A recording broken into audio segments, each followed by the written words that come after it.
Hi mga ka-team copy! So for today's video, we're going to talk about how to be an effective virtual assistant.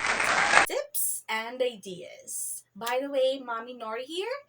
Intro, pasok!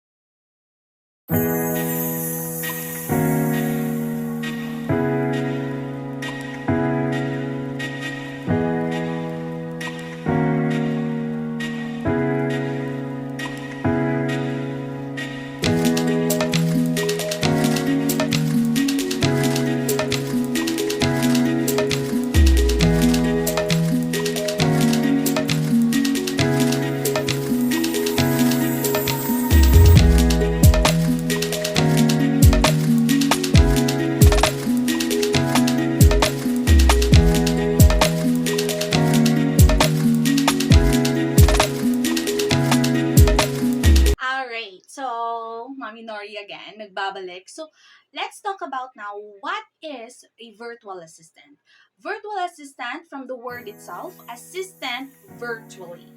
Alright, so ano nga ba ang mga gawain ng pagiging virtual assistant? Okay, before we proceed on that topic, first, we need to discuss first ano nga ba yung mga niche or kung sa mga doktor, ano nga ba yung mga specialty ng pagiging virtual assistant.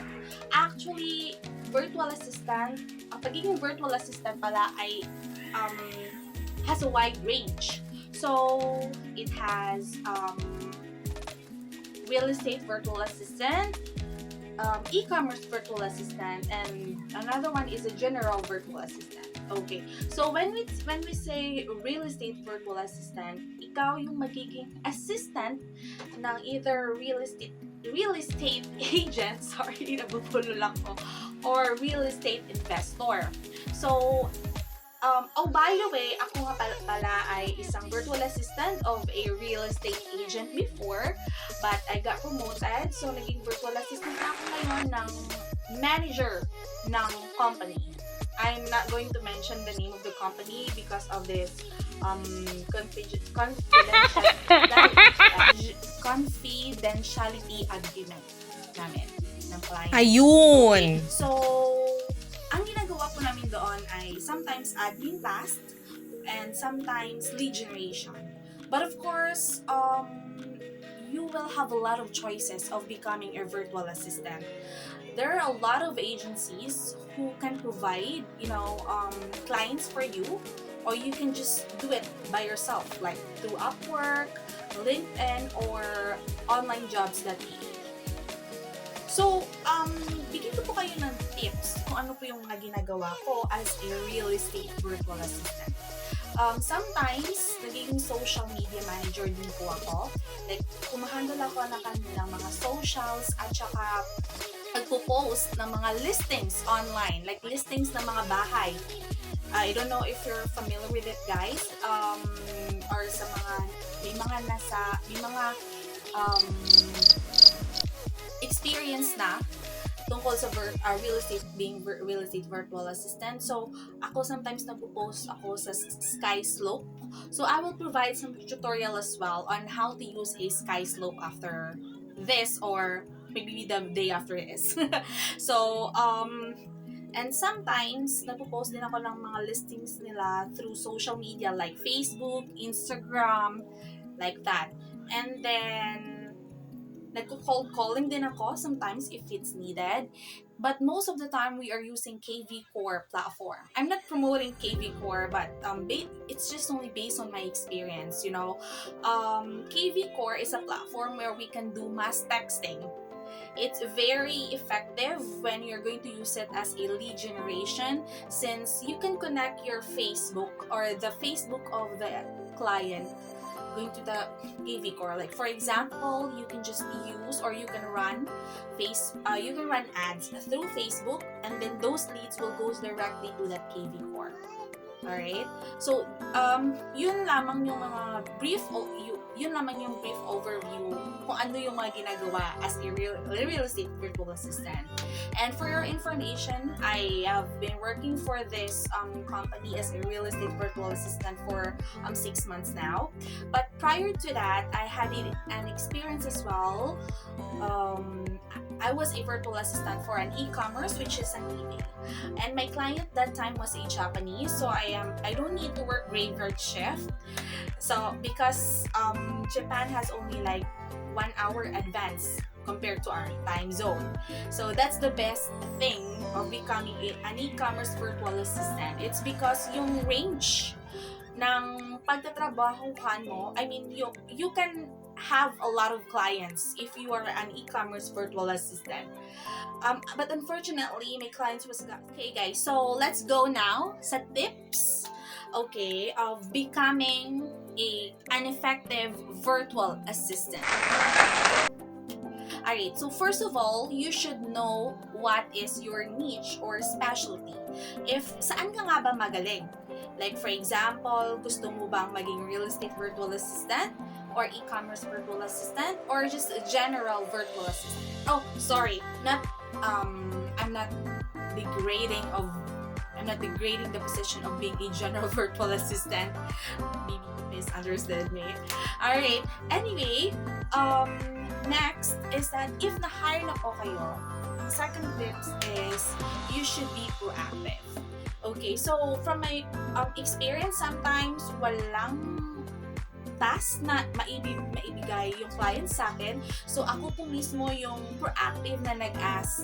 Like, for example, ano po bang dapat natin gawin? Ngayong araw. So, ganito ba? Ganito ba? Kasi, it's a big no if you're just going to wait sa iuutos sa'yo ng client.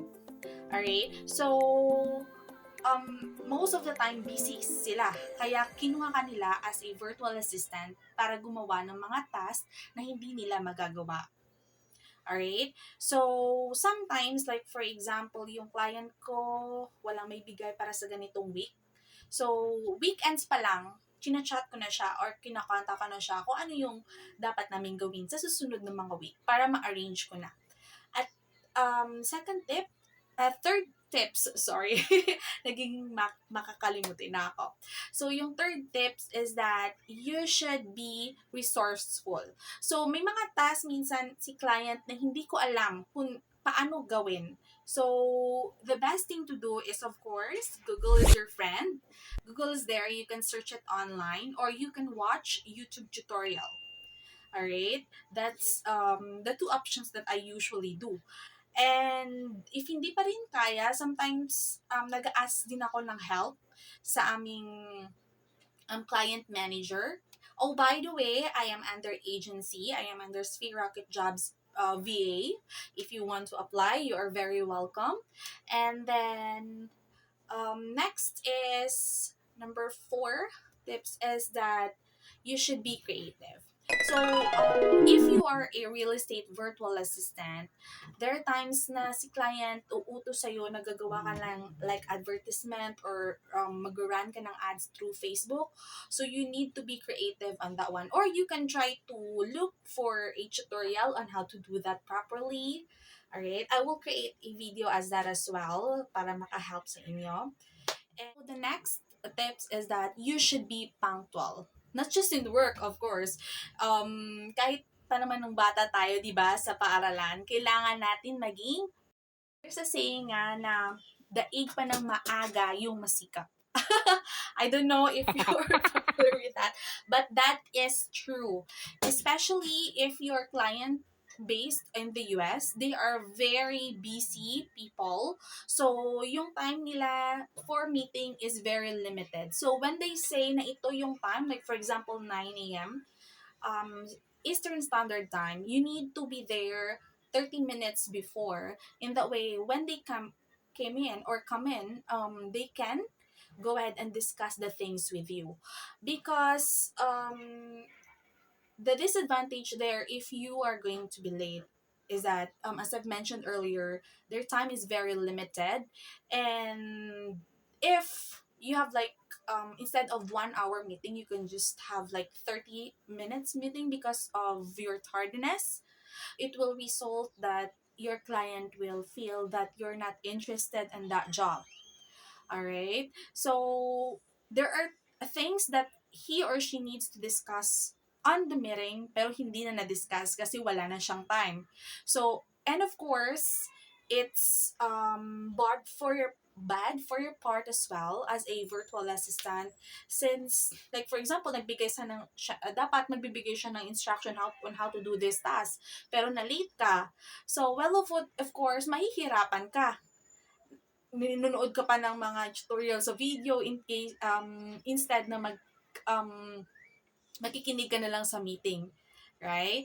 Okay. The last but not the least, you should have a presence of mind. Bawal ang palutang-lutang dito sa pagiging virtual assistant. It's because diyan nakasalalay yung effectiveness, yung productivity mo. Like for example, I will admit that I am a mom of a 2-year-old toddler, and and we don't have a helper here. So I am juggling between my time sa pag-aalaga sa kanya at sa pagtatrabaho. And my client is also based in the US and it's a graveyard shift. So I admit that oh, by the way, it is a non-voice. So I am happy. It's because though I am working, I can still manage to take care of my kid. And my client is a very, very kind and generous client. I am just very thankful and feeling blessed of that. And we don't have to use like the time doctor or any time tracker. That's what I'm really thankful for. And yun nga, presence of mind, babalik tayo doon. Kasi like for example, there are times na si client hindi masyado clear yung mga instruction niya. So you need to park or you need to take note of some questions regarding sa task, in that way you can forward it to the client so that you can work or you can get the job done properly. Especially yung mga tasks na related sa mga numbers na kailangan mo i-input sa spreadsheet, they are very particular on that one. Alright? So, yun lang mga mommies. Thank you for watching. I hope naka-help itong video nito. Bye!